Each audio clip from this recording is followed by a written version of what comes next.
everybody except Joe and I currently aren't sharing your video. So if you have bandwidth challenges and you just prefer to do that, that's fine, no problem. But feel free.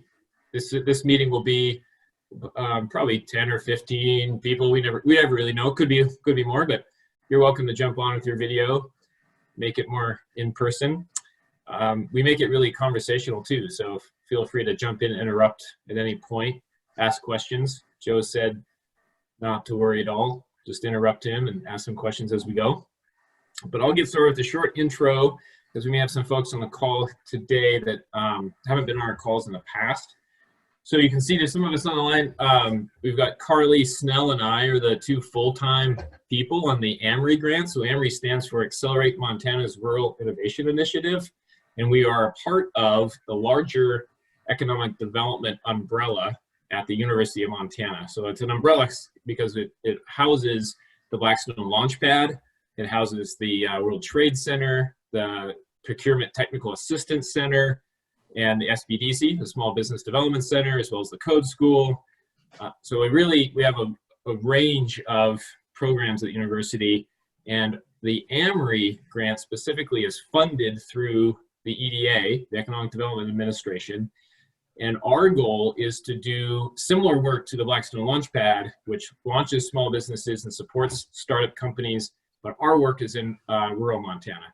Everywhere is basically outside the urban centers, if you will. Now, for most people in the United States, all of Montana is rural, but for our purposes, we really look outside of Bozeman and Missoula and Great Falls and so forth, because we recognize that there's a lot of support for startups in those cities, or there's quite a lot, and Joe might speak to that a bit as well. But we really work in the rural places, trying to support building an ecosystem. So folks like Joe and other people that are starting business, maybe like yourself, can have the same kind of network that you might expect to have if you were in a coffee shop in Seattle, or you were in the Bay Area, or maybe you were in New York. You know, you really want to try to make sure that the network isn't your barrier. And the other way we do it is we try to do direct coaching. So we work very one-on-one with everybody who wishes. We can do it as often, as frequently as you like. So that's a bit about AMRI, just a short intro there.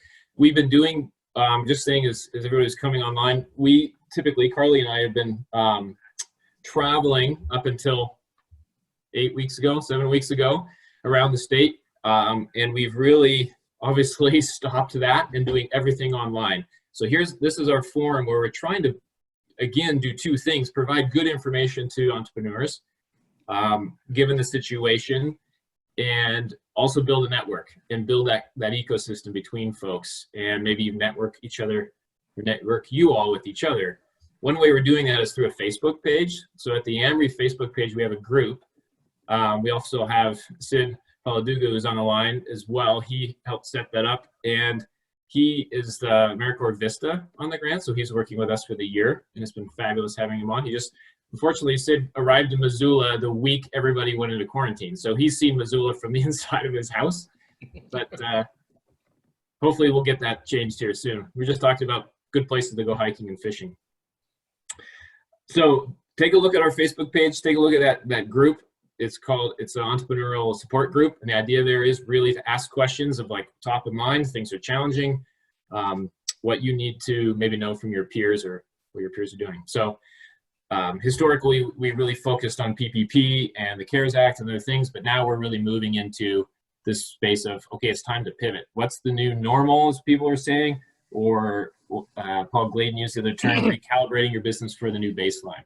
So this is a start of this series, and Joe's going to help us kick this series off around how do you recalibrate, how do you pivot, whatever terms you want to use, given the market, and how do you know what that market is. So Joe, thank you very much for joining us today and giving us some of your time.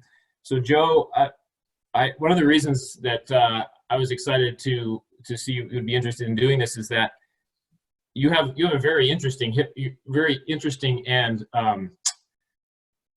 I guess exciting history in a way, like in the music industry, and you were in a rock band and all of that. But part of that is you have been in businesses and lots of different types of businesses through ups and downs. So this is maybe an unprecedented situation, but you have some experience in dealing with this. Also, the other part is that you have, when you started Reflex Protect a number of years ago, you came to Paul Gladen at the Launchpad and said, hey, let's do a value proposition canvas and let's do a business model canvas. And we don't have to go into details what those are, but really that spoke to your interest in process. Like, how do I really value what I'm doing for the customer? How do I make sure I'm providing that value? That's what the value proposition canvas does, right? And so you're obviously, to me, that told me that you're really focused on that kind of process. So I kind of teed this up, and Joe, please go ahead and share some of your background and share more about Reflex Protect. I know you just had a press release come out here about some funding opportunity, which is also really exciting. But go ahead and sort of share a little bit of background, but then we'll talk about how you've navigated through this current time and maybe how you might have brought some of your thinking and experience from your other businesses and ventures and so forth through some other challenges to really, I guess, see where you might be going. What are the customers looking for now, and why did you have to change customer bases? So thank you, Joe. And thank you, Carl. Thanks. That's great. I mean, wow, we've got, how much time do we actually have, right? Because there's a lot to cover. Yeah, there's a lot to cover there, and it's really an exciting opportunity, and I appreciate what you all are doing. I think maybe it's a little bit helpful to give something of a background on myself, and as you said, my history in actually getting here to this point, in part because you are doing the things that did not exist in Montana when I was growing up and getting started. So I grew up in Shelby, which is way up by the Alberta border, town of maybe 3,000 people on a busy day. And, it was, for me, my great-grandfather homesteaded up there before statehood. That was home, and it was cold. And I just thought, let's go see a little of the rest of the world. So I was an undergraduate at Stanford, and to give you an idea of the timing, when I was, I think, sophomore or probably a junior, senior, that's when the first Apple Macintosh came out, and we got them like at cost there on the Stanford campus. So I started using, personal computers with the Macintosh right then, and probably should have, at that point, I think it was too late to change my major from political science and strategic weapons management to computer science, or things would have been different. But, that was the era, right? Beginning then. I went to Georgetown for law school. I came back to San Francisco and was working in a big corporate law firm, trying to make as much money as possible. And what started my entrepreneurial journey actually was a tragedy. The law firm that I had joined out of Georgetown was the site of the 101 California shooting on July 1st, 1993. And I lost friends and colleagues, and it was a traumatic experience for me. And so I did what I thought was rational at the time, which was to quit the big firm practice of the law and join a rock band, as Carl mentioned. And needless to say, I did not become a rock star, but I met a lot of people in the entertainment and artistic community around the Bay Area, and wound up becoming an entertainment attorney as a result, because that's what my clients wanted. Excuse me, that was responsive to what the needs were. And so that's what I did. I started a law firm. After a couple of years, I had a couple of cool, neat, high-profile cases, and they made me the professor of entertainment law at Hastings, which is the University of California Law School there in San Francisco.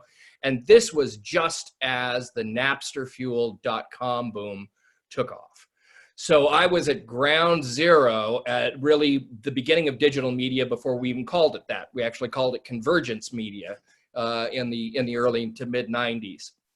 And I had people coming to me, and I had like an AOL account. That was the extent of my knowledge in the area, but coming to me and saying, well, how do we release music on the internet? How do we release movies on the internet? And so I became a really digital media and startup attorney, where I did all the corporate work as well. So sort of soup to nuts, you've got a dream, I can help you make your dream come true. And at the same time, I also continued to engage in my own entrepreneurial activity. So I formed a record label with my then wife, who had been on a big major label. She's a very talented artist, and she had a major label record deal. And again, just as Napster was starting and things like that, we looked at, all right, what are the opportunities here for someone like her who had more of a niche following? She wasn't a big superstar, but she had, plenty of fans. But through the big label, by the time she got paid on that, it wasn't really enough to make a living at anymore. And so for her, it was like, well, if we kept all the money instead of giving most of it to the big label, we can still do this ourselves. We're getting to a point here where you can produce things for less money. You can create CDs then for less money. So we formed a record label, and that was sort of the first company other than my law firm that I formed. And I've followed that process really forever. I've continued to represent entrepreneurial startups, mostly in the digital media world, but not always. And I've continued to have my own startups. So I had the record label Seventh Wave in the 90s. In 2000, I got the opportunity to move down to Los Angeles and form a film production company with one of the boys from NSYNC right at the height of their career. So I went from like representing the Jefferson Airplane to being in business with NSYNC kind of overnight. It was very strange. But again, still continuing to represent these kind of video on demand companies before their time and things like that. So yeah, we wrote out the .com boom and bust. Then there was the big buildup really of social networks and digital media. I represented one of the first social media companies, was called Super Dudes, and it was a be your own superhero kind of gaming portal with a lot of social media elements that ultimately was purchased by MySpace, before MySpace was purchased by Fox, before Facebook made all of that irrelevant. So yeah, definitely ups and downs. Eventually, I wound up leaving Los Angeles just because I was tired of really the Hollywood kind of thing. And I wound up in wine country where I decided I wanted to write a novel. But I immediately met yet another entrepreneur with another great idea. And he had had a successful education technology startup in the late 90s, early 2000s that he'd sold for a lot of money. And the non-compete clauses from that sale had expired. And he kind of wanted to put the band back together and do another ed tech company only using online distribution. And that company became StudySync. I co-founded that company with Robert Romano and two other folks, and it's since become extremely successful. And interestingly, is one of those things that was on its way to tremendous success already when COVID-19 hit. And you think of pivots as generally being, oh, I'm going in the wrong direction, I need to pivot into the right direction. They were going in the right direction and pivoted into an even more right direction. So all of a sudden, it's like what they were offering as a supplement and as additional opportunities for teachers to engage with their students suddenly became something that was like a turnkey distance learning solution. Boom.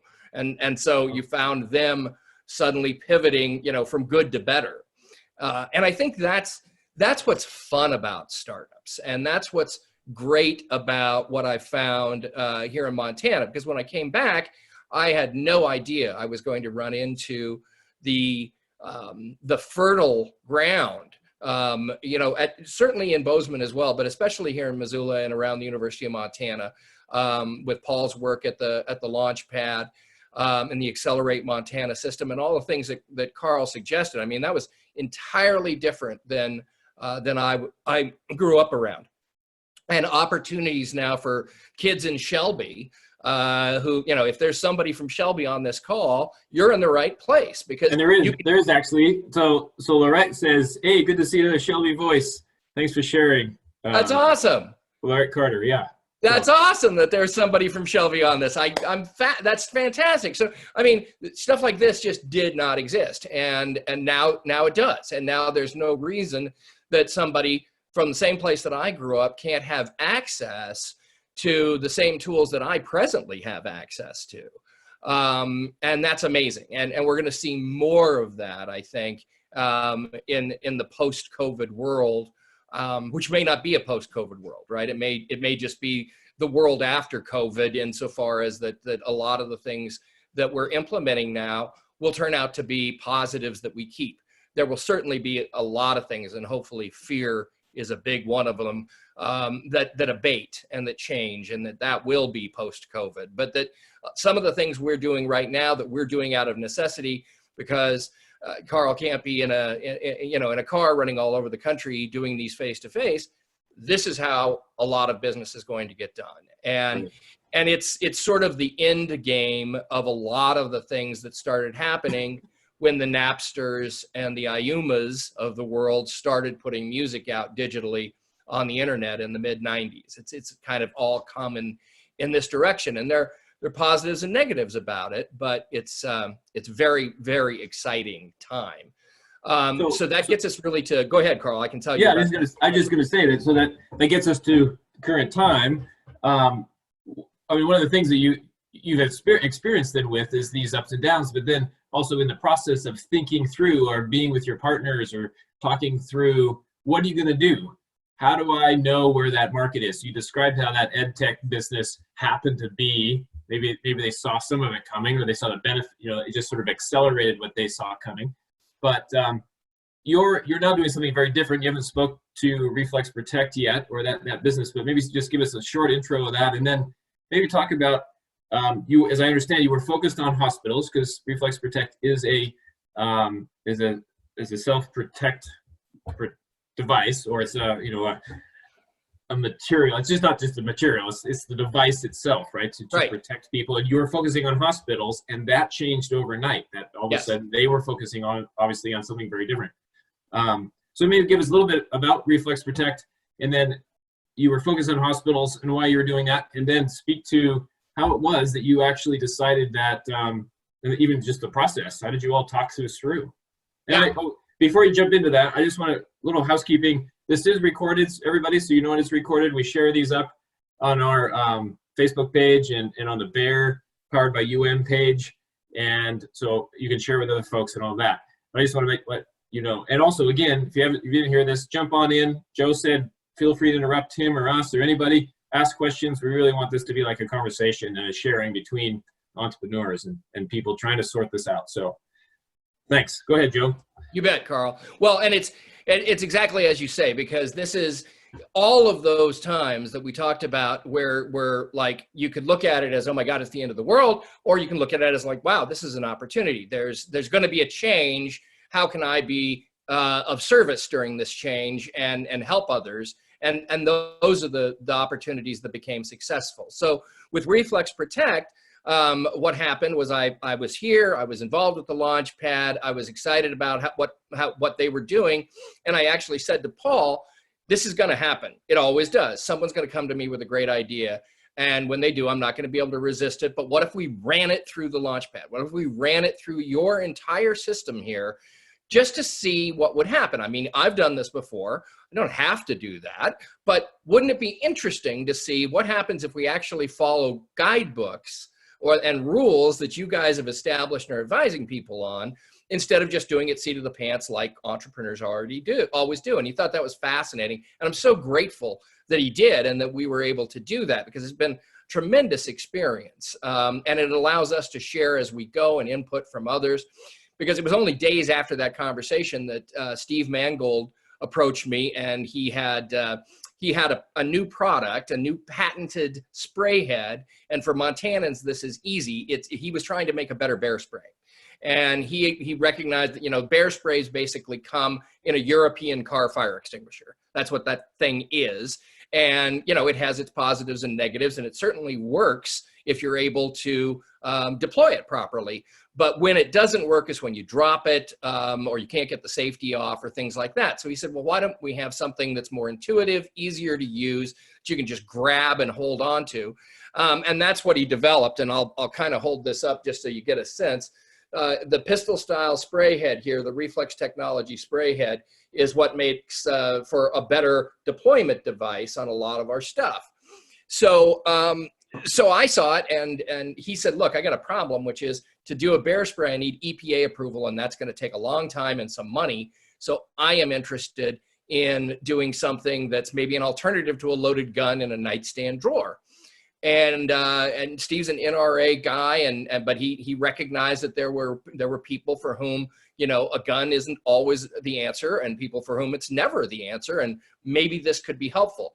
Well, of course, he put it in my hands, and I thought back to Pettit and Martin 25 years earlier, and thought, you know, had this been in the hands of a receptionist there, my whole life could have been different. My whole life path could have been different.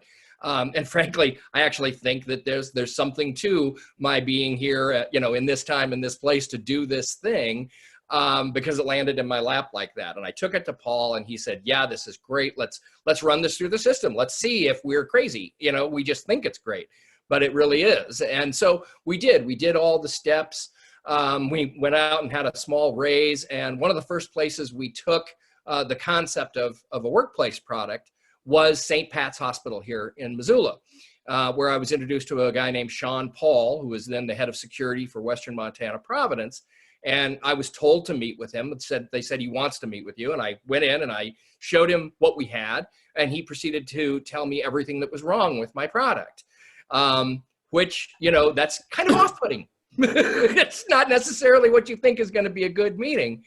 But again, that in that meeting was hidden the secret sauce of everything that we've done since, because there was method to Sean's madness. He had a problem that he needed solved, and that's what every entrepreneur looks for all the time. And the problem he needed to have solved was that he had been informed by the Joint Commission and OSHA that all of the wasp spray that the nurses had been squirreling around in different places in the hospital to use on potentially violent assailants, whether it was, you know, a patient who was out of his mind, or if it was somebody who was coming into the hospital, maybe somebody going to the pharmacy trying to steal drugs, whatever it was, they had wasp spray around because they can't have guns in a hospital, of course, and you can't have pepper sprays because it gets everywhere. Pepper spray is a real problem in hospitals and really almost anywhere indoors. It gets everywhere. It gets on everything. Yes, it's effective. It's great in the outdoors on bears, and it's effective in certain situations, but indoors, not so good. And so I wasn't really aware of this. And so Sean explained to me how, you know, yeah, I love your spray head. I can train anybody to use that, but I don't like the pepper spray that's in it. If you can come up with something that doesn't do all the bad things that pepper spray does, but does all the good things it does, and then, by the way, come up with something that'll clean it up anyway, because as soon as I spray somebody in a hospital, that person's my patient now, and I need to make them better as quickly as I can, or if there's an accident or misuse or whatever. So can you do that too? So reached out, you know, came back with sort of a checklist of things that would make this available for healthcare to solve Sean's problem, because he said the other good thing, which was, by the way, I'm not the only one that has this problem. Every hospital in the country has this problem. Well, that sounds like a pretty good market. So we moved from pepper spray to Presidia Gel, which is our brand of an odorless, colorless, self-dissipating, sticky gel that is incredibly debilitating. It's a lacrimator. It causes the eyes to slam shut immediately, intense pain, a sense of respiratory distress. I mean, it shuts people down really fast, faster than pepper spray actually. But because it doesn't atomize and sticks to what it hits, it only affects the person that you actually spray with it. So yeah, if you accidentally get it on somebody else, we'll have to deal with that. But by and large, unlike pepper spray, it allows you to bullseye the bad guy and take him down, exert controlling force over him, as we say, from a distance. Great. And then I turned to some other folks at Montech, which is sort of when you graduate from the launch pad, you get to go to Montech and hang out with all the other cool kid entrepreneurs. And there had been a company that had gone through the system and hadn't actually made it, called Rivertop Renewables. And they had some very high-end chemists who, you know, had just been laid off and had hung out their own shingle saying kind of chemists for hire. And I bumped into them and said, hey, I actually have something for you. There's this product out there called, well, I don't need to give the trademarks, but there are products out there that you can use if you have a bear spray accident. I said, I need something like this to clean up after this other product that I'm creating for healthcare. And they came back after looking at it and said, this is just witch hazel and water in a bottle. So I was like, great, then we can make something like that. And you know, these guys are, they actually were behind OxyClean, it turns out, right? They just happened to be hanging out in Montauk and Missoula, but they're total experts. And they were like, oh, I think we can do better than that. So they invented really the first proper decontaminant for pepper spray and the effective ingredient, which is called CS, in Presidia gel. And it worked great. I mean, like way better than anybody's experienced. And one of the fun things actually is when we test this on law enforcement or military, and they've been through the thing, they're all like, yeah, that's some bad spray, but that decontaminant is incredible. I've never experienced anything like that. So we came back to Sean, we showed him what we had, and he's like, that checks off all the boxes. We're going to do a pilot on this. And we were off and running. And so it turned out it worked for the hospital. And it turned out eventually then that meant it was going to work for the entire chain of Providence St. Joseph's hospitals nationwide. And fortunately, they recognized what Sean was doing. He's now the national head of security and still working out of Missoula. And he was traveling a lot. We'll see how much he still has to travel after this. But they recognized his work, which was great. And we had sort of a big client out there that was interested in using this and that said, hey, this is safe enough for a hospital. And that was right as Parkland happened. And schools started reaching out to us saying, hey, we know they've got this new stuff over at the St. Joe's in Polson, was actually where it happened the first time. Can we use this in the school? And we said, let's find out. And we went through a process, and sure enough, turns out if it's safe enough for a hospital, it's safe enough for anywhere. And so that was an opportunity. Then we said, okay, now we're shifting from being this hospital solution to adding schools and then houses of worship, other businesses, government facilities, and so on. And we had this institutional solution, really, a safety preparedness, anti-violence safety preparedness solution with product. And then what we realized we had to add to that, because they were organizations, was certified training and policies and procedures so that they could implement it. So we made this, we again, just what do you need? What do our customers need? I think if we've been successful at anything, that's what we've been successful at, is listening to our customers as they said, this is great. If you had this, it would be even better. And in each case, being able to check off that box for them until we essentially had a turnkey solution that, we could deliver policies, procedures, and equipment, train you in its use, certify you so your insurance carrier was happy that you were actually doing something to lower workers' comp claims, and just take care of the whole situation. Carl, you had a thought? Yeah, so I think that's a perfect segue, I think, in our conversation into, so what you're doing is you're constantly talking to your customers and asking them, what do you need? And even though that first conversation, what you came away with, wow, here's all the bad things with your product. This is all the reasons why it doesn't work. That actually, what it sounded like you did is you took that and you actually responded to it and said, okay, this person's in the know. I'm going to respond to those needs. So I guess there's a historical look, like, okay, that's a great way of how that's all happened. Have you needed to do something like that in the last couple of months or weeks even to say, okay, how do I go about that process again, right now, given what my customers are needing? So how do you do that? You call your customers, email them?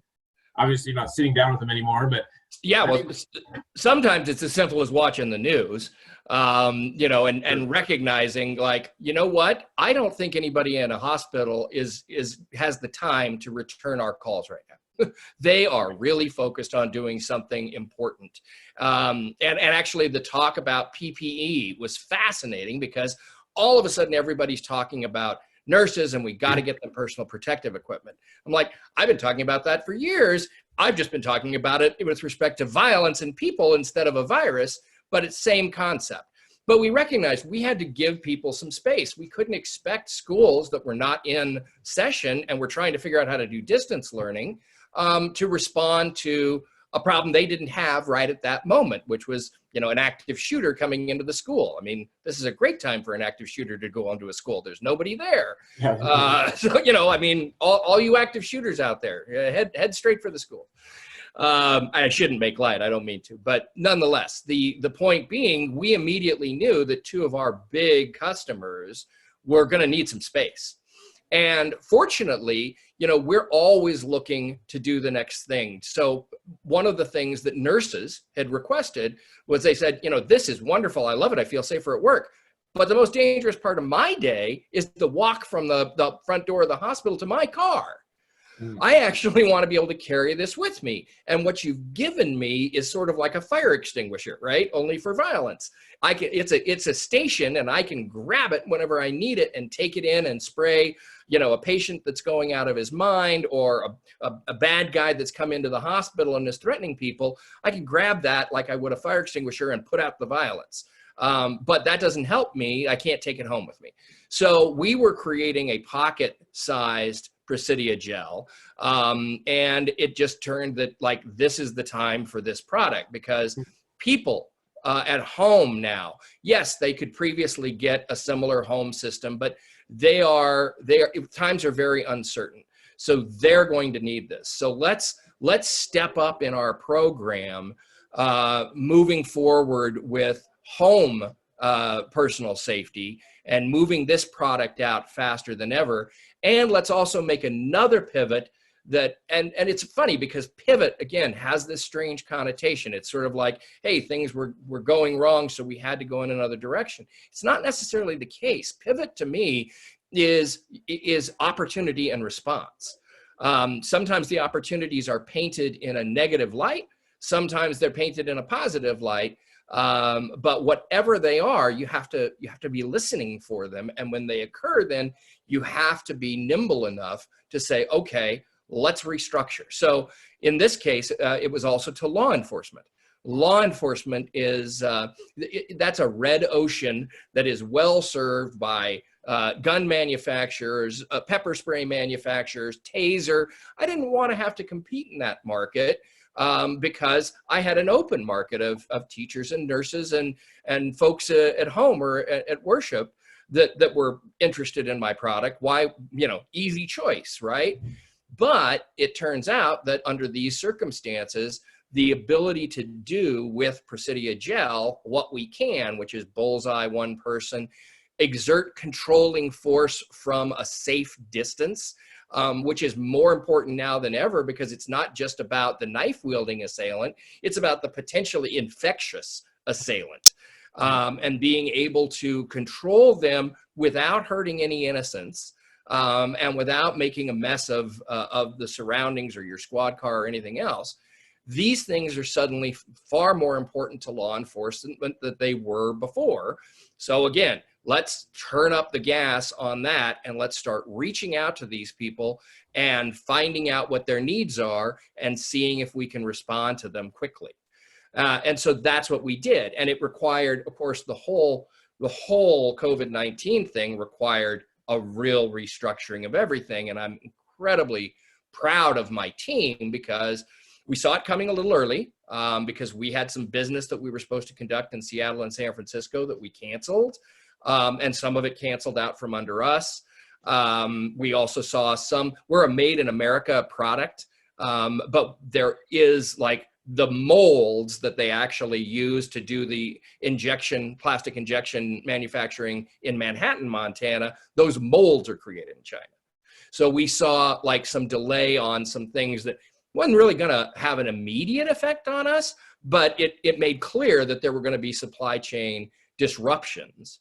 So our response was, we were among the first to move into working remotely, got everybody set up and comfortable with their ability to do that, had everybody reach out to their customers, find out who needed support and who needed to be left alone, and then kind of got everybody working on, okay, what can we do as a team to be of service here? Because the last thing you want to do is look opportunistic, all right? I mean, that's that's really, that's just, it's not who we are. And so, it would have been a mistake if we came off looking opportunistic, but it doesn't matter what you say. It matters what they hear. So having conversations about what do our customers need? What do people who aren't our customers need that we can maybe do to supply them to be of service?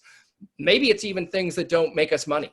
Maybe it's just putting out a lot of supportive instructional or training video information about how to be safer.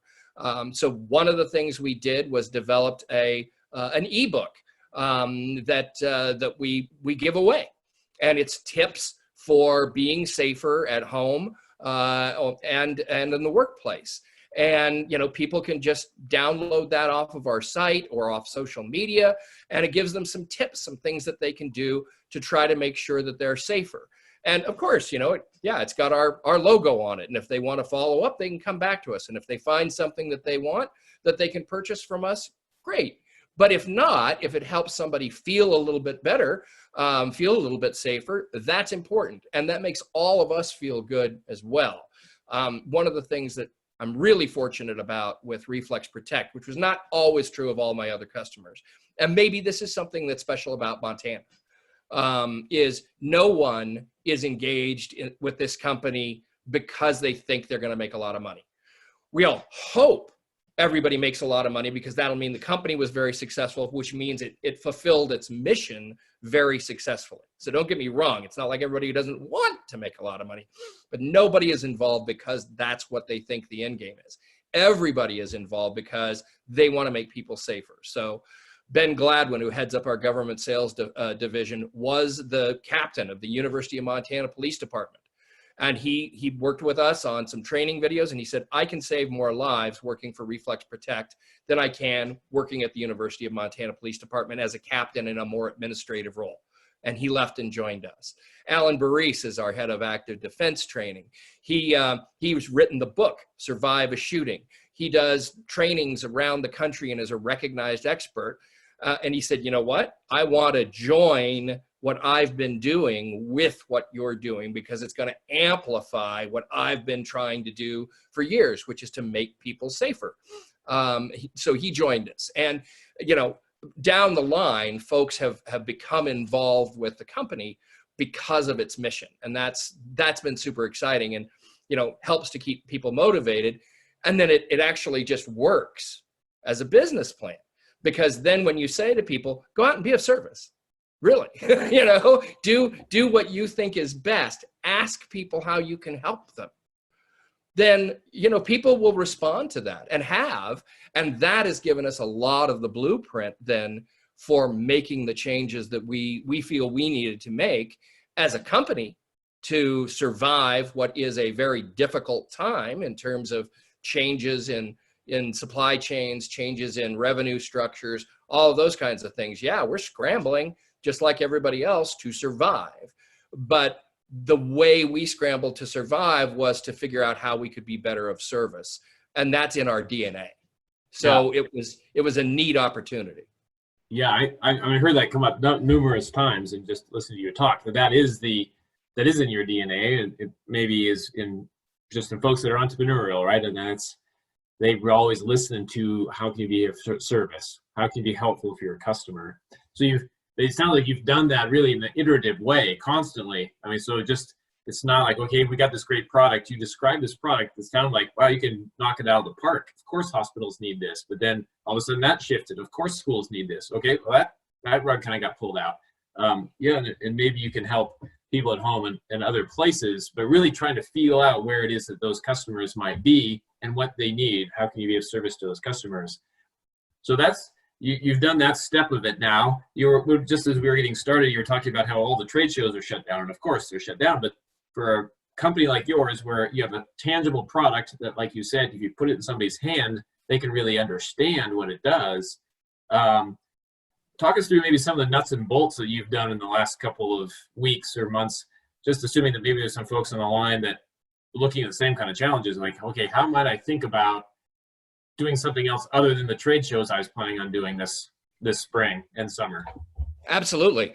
And so there's sort of two big directions in that, one of which is financing the company itself and adopting a new approach to raising money, because we were going to go into a growth and expansion year anyway this year, right? It's sort of, hey, the Pacific Northwest and some other school districts and a few other places know about this. We've got great testimonials. Now we need some runway and some capital to expand this nationwide. So that was something we were going to do. So we had to look at that. And then again, like you say, trade shows, actual sales. Okay, how are we going to replace those? And a lot of it has come down to mastery of the one thing that is working well, or attempting mastery, which is what we're doing right now. And part of that was there is a new way of raising money that I think should be of interest to a lot of Montana entrepreneurial organizations, not just tech, but companies like ours that are kind of tech, because we use a lot of tech and we have an underlying patent, but we're also kind of service with training and kind of product with our products. We're not a pure, software as a service, digital delivery. And it turns out that that's where VC is these days and has been for a while. VC wants to put money into tech and nothing else. And furthermore, back in the .com day, quite literally, you could put .com after on the title page of a business plan and raise money on that. It was not for a long time, but you really could. For a short period of time, you could actually raise money just by saying that you knew enough about the internet to be able to come up with some kind of way that you were at least going to, let people know about what you did on the internet, whether you delivered on the internet or not. Then, that changed, but over time, it was still, that's where the tech, that's where the money went. The VC money has been interested in that, and it's slowly but surely kind of dried up for traditional businesses that simply create stuff of value, and they sell it for more than it costs them to make it. Which, tried and true method of actually making a living, but not really that interesting to VCs. But it used to be that you could at least get going, and once you had revenue and were showing that you were a company, then you could probably pick up some angel funding to try to take the next step, or you could maybe even get some VC. Now, you've got to be making over $1 million a year, and in many cases over $3 million a year to get what they call seed money. If I'm making $1 million a year doing in revenues here, I don't need to raise any more money.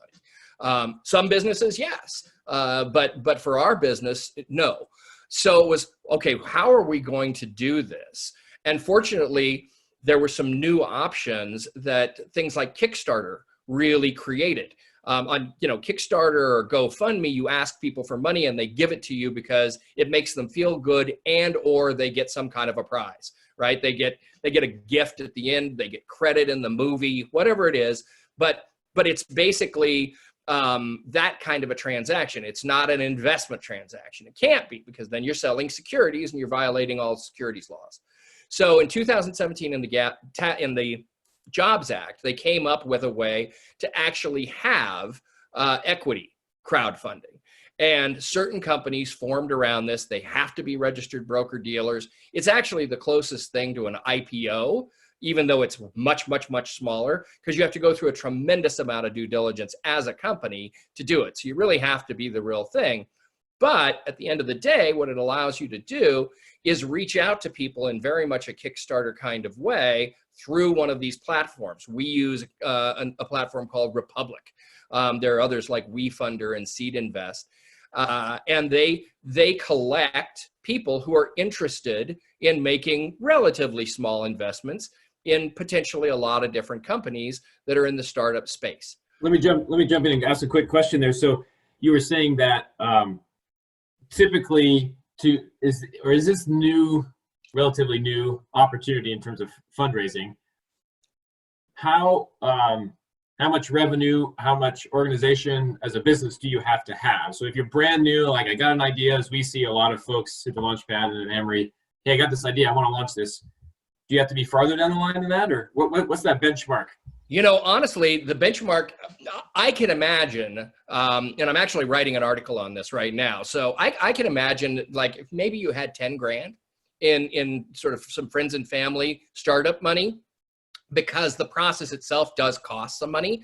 You got to do some legal stuff and some accounting stuff, and you're certainly going to want to create some things. But if you had a good enough idea that was clearly enough expressible, right? Like for us, we obviously had to have prototypes and stuff like that. But I mean, if it really were like a movie, or something that's just, you could really express in some inexpensive videos, but that was just a really bright idea. That was like, yeah, that's a great idea. I want it on the ground floor with that. You can use this for ideas as early as that.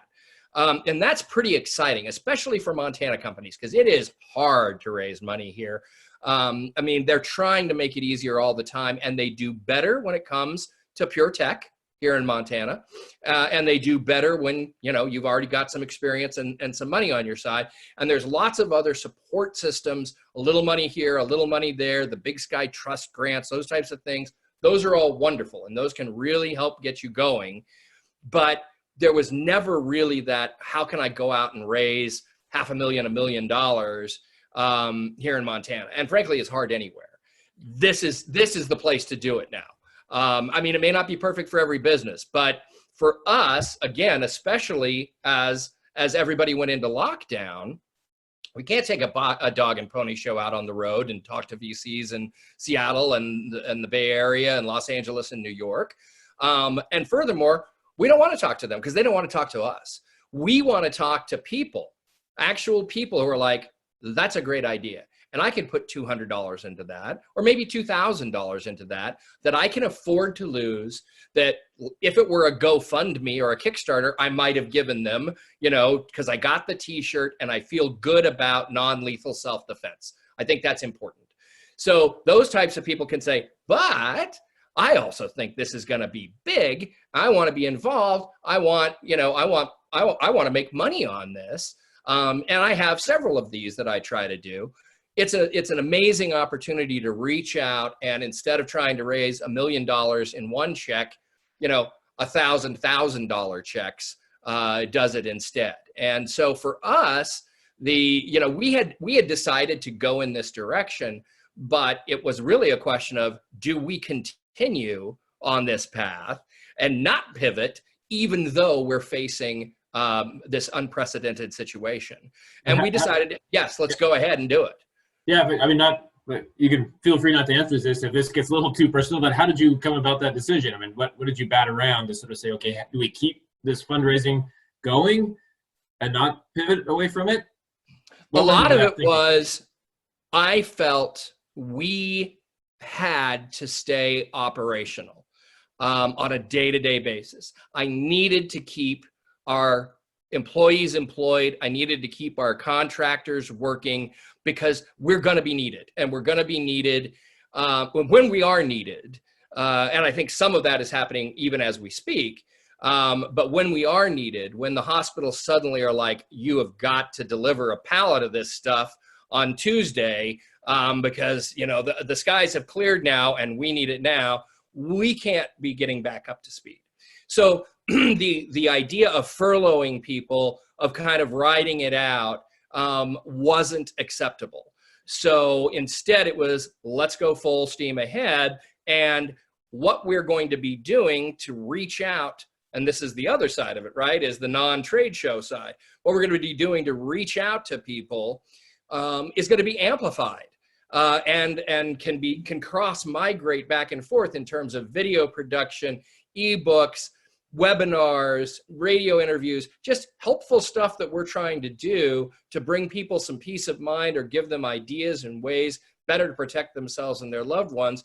Those are things that we can feed into the Republic campaign and create greater interest there in us being a going concern and a now company.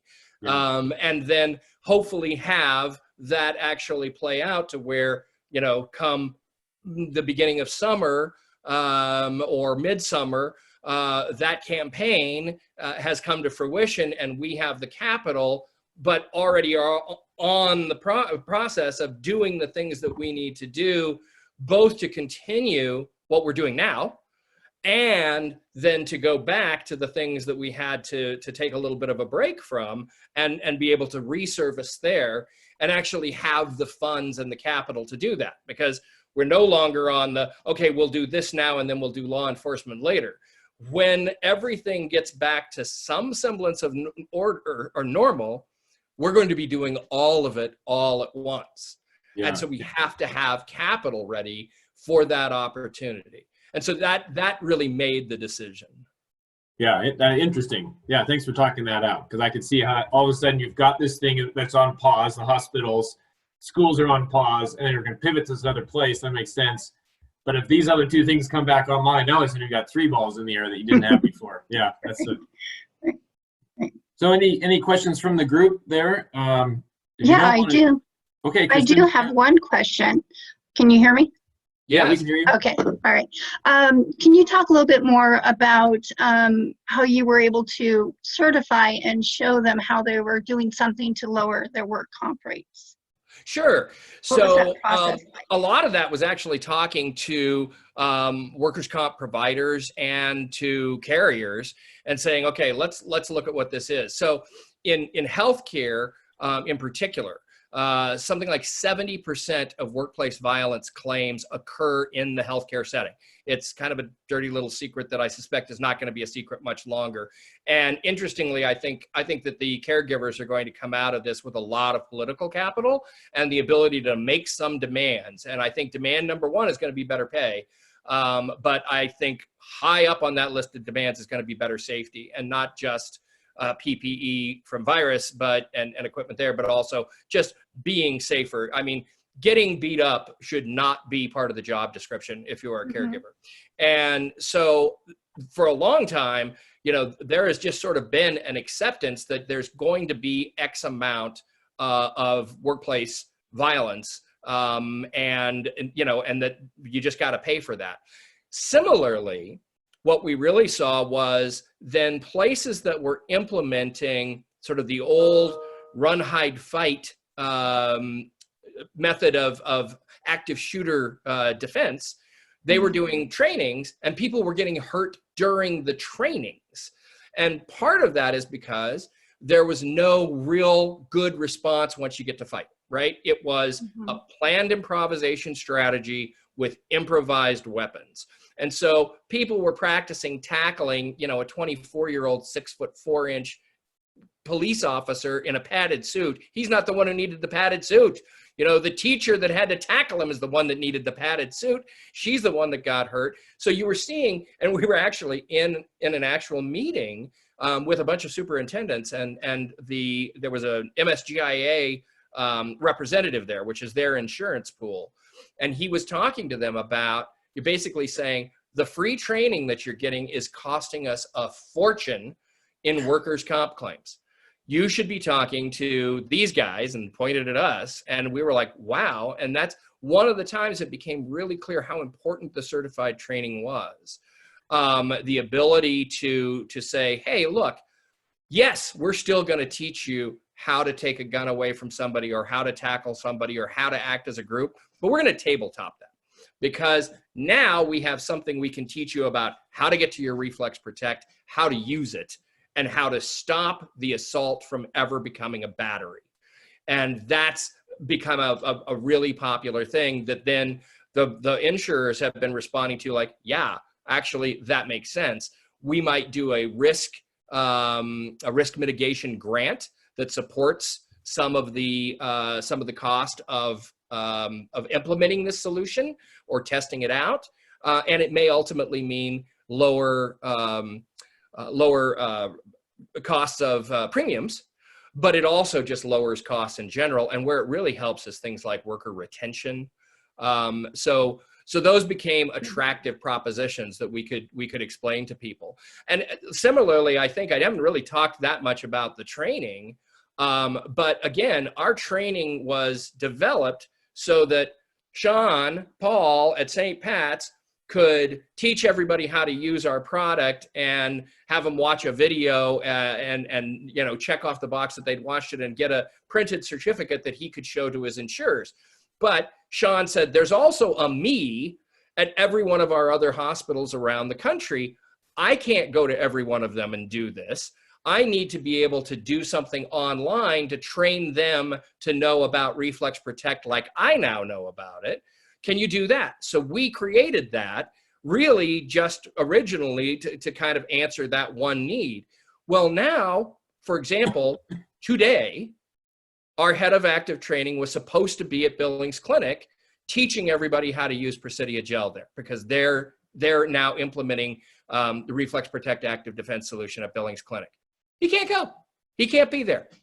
But it doesn't matter, because we can deliver to people there a full set of lesson plans and materials that turn them into a trainer, that certify them as a trainer for us, who can then train all of their people and get their certifications, and all of it happens online. And to the best of my knowledge, we're the only company that can do that, and then also provide the actual product to you. So we can have an entire relationship, successful relationship, one-off with Billings Clinic, or with an entire organization like St. Pat's, or with schools anywhere, or a church somewhere, whereby they find out about us, they get the information, they become certified trainers and instructors in the use of our product and all the legalities and policies and procedures around that. And they teach their own people, and we certify them through that. And all of this happens at a distance, without anybody having to travel, without anybody having to go into anybody else's offices. And that's something now that we were building for other reasons, that's now become important, and something we're emphasizing because now there's another reason that people aren't going to be traveling or visiting other people's places. That's a great segue too. I mean, I think we're going to be speaking a bit with Austin Walker on Wednesday. He's a UM grad, about online marketing, but also the processes of just going online and connecting with your customers that way. So maybe Joe, we have you back on to talk about the nuts and bolts of that process. But that's a major piece now we recognize for rural Montana businesses, is how do you actually do, as you just described, take what you were going to do in person and now deliver that same value to your customer, but do it remotely. Right. And all the different ways you can do that, whether it's video, Zoom like this, polls. I just put a poll up there to kind of gather some information about us, about folks that are online, that kind of thing. I mean, how do we use it? And honestly, I'm learning as we go as well. Like these last few weeks has been a steep learning curve for me. And everybody is, and that's kind of the good news, right? We're all in the same boat. Everybody's learning. So, now is the time to put in the effort. And very little of this is actually being done by me, right? I just sort of hold it together with smoke and mirrors and glue. I've got really good people who are really good at certain things. And, that's the thing, is it being able, whether it's somebody that you're actually paying, or it's just somebody who likes what they do and wants to help. And I've found a lot of both, especially in Montana, a lot of both. And learning like, okay, how best do we make use of this? I never used LinkedIn for anything other than like, well, what if I someday need a job? I guess I better be on LinkedIn, because I guess that's how you get a job. That's not what it's for anymore. And some of the things that I'm learning to do on that are great, and really helpful. And there's just opportunity for limitless growth right now. That's really exciting. And so that's kind of what I suggest is, don't think of a pivot as a dangerous thing or as a scary thing. Just think of it as an opportunity to make things better. And it's being open to those opportunities over the years has proven to be some of the best, non-decisions that I ever made were actually forced by circumstances. So welcoming them is probably the best advice I can give. Wow. Yeah, that's a great way to close it up, for sure. And just looking at the poll, one of the questions I ask up there is, did you get your answers today? And everybody who had the poll said yes. So nice job. Good. I'm happy to hear that. Yeah. But being open to those changes, being open to those customers, those needs, and listening to them, right? I mean, that's a great way to close it up. And thanks for the hour. It's 1 o'clock or a minute after. Joe Anderson, thank you very much for sharing about your background in Reflex Protect and your experience. yeah, we may just have you come back on and talk about more details, but best of luck. Sounds like you're doing marvelous things. Well, yeah, and if anybody has questions, it's as simple as joe@reflexprotect.com. Don't hesitate. Drop me an email. I'd love to hear from you. I'm happy to help too. Excellent. Yeah, we hear that a lot. I mean, entrepreneurs like yourself sharing amongst each other. That's really what we're trying to build out here. So absolutely. I appreciate that. Thanks for that. Good job, Ron. Right. Thanks. Thank you, everybody. We are going to sign off here. I don't see any questions in the sidebar. So happy Monday. Enjoy your Monday. And if we don't talk to you soon, we'll see you on Wednesday. Thanks, Carl. Take care.